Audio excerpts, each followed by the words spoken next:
మాజీ ముఖ్యమంత్రి జగన్ చట్టసభలకు హాజరయ్యి ప్రజల సమస్యలపై మాట్లాడాలని విజయనగరం ఎంపీ కలిశెట్టి అప్పలనాయుడు అన్నారు.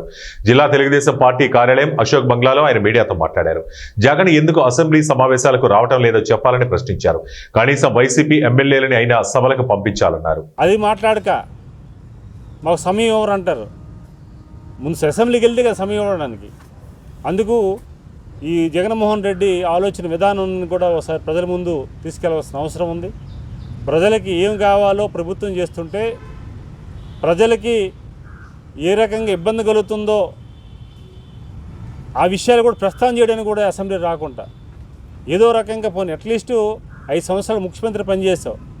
ప్రజలగా ప్రతిపక్ష నేతగా నిన్ను ఎన్నుకోలేదు. అది ప్రజలు ఇచ్చిన హక్కు. అది ప్రజలు చేయవలసింది. అది చంద్రబాబు నాయుడు గారు స్పీకర్ గారు చేయవలసింది కాదు. అది పోనీ అట్లీస్ట్ ఎమ్మెల్యేగా ఉన్నావు, 5 సంవత్సరాలు మాజీ ముఖ్యమంత్రికి పనిచేస్తావు, అనుబంధుడైనా కనీసం మాట్లాడే పరిస్థితి తీసుకురావాలి కదా. మరి మీరు కాకుండా మీ సహచరులు ఎమ్మెల్యేని పంపించాలి కదా అసెంబ్లీకి. ఇవన్నీ చూస్తుంటే ఖచ్చితంగా ఆ సంబంధించిన ఎమ్మెల్సీలే ఆలోచిస్తున్నారు, పునరాలోచన చేస్తున్నారు. అందుకే మన 3 ఎమ్మెల్సీలు కూడా ప్రజాప్రభుత్వంలో వారు స్వచ్ఛందంగా జాయిన్ అయిన సందర్భాలు తీసుకోవాలి. ఎందుకంటే ఆయన పోడు, మమ్మల్ని వెళ్ళనివ్వడు. మీ ప్రజలు ఎన్నుకున్నారు, లేకపోతే ప్రభుత్వం మమ్మల్ని ఒక అవకాశం ఇచ్చారు.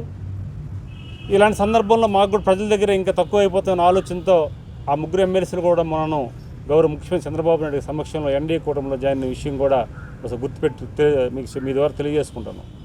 అందుకే పులివెందులలో రిజల్ట్ వచ్చింది పాజిటివ్గా. ఎన్డీఏ కూటమికి మన జడ్పీటీసీ ఎన్నికల్లో ఎమ్మెల్సీలు కూడా జాయిన్ అవుతున్నారు. రేపు భవిష్యత్తులో కూడా 1-2 ఎమ్మెల్యేలు కూడా పునరాలోచన పడ్డారు. ఇలాగెళ్తే అట్లీస్ట్ 5 సంవత్సరాలు మా ప్రజల కోసం కనీసం అసెంబ్లీకి వెళ్ళి మాట్లాడకపోతే అట్లీస్ట్ గ్రామాల్లో తిరగనీరు అనే ఆలోచన కూడా వచ్చినట్లు కనిపిస్తుంది. అందుకే నేనేమంటానంటే ప్రజాప్రభుత్వం ఏర్పాటైన తర్వాత ఈరోజు ప్రజలు ఎన్నుకోబడిన ప్రజాప్రతినిధులు కనుక చట్టసభల్లో వెళ్ళి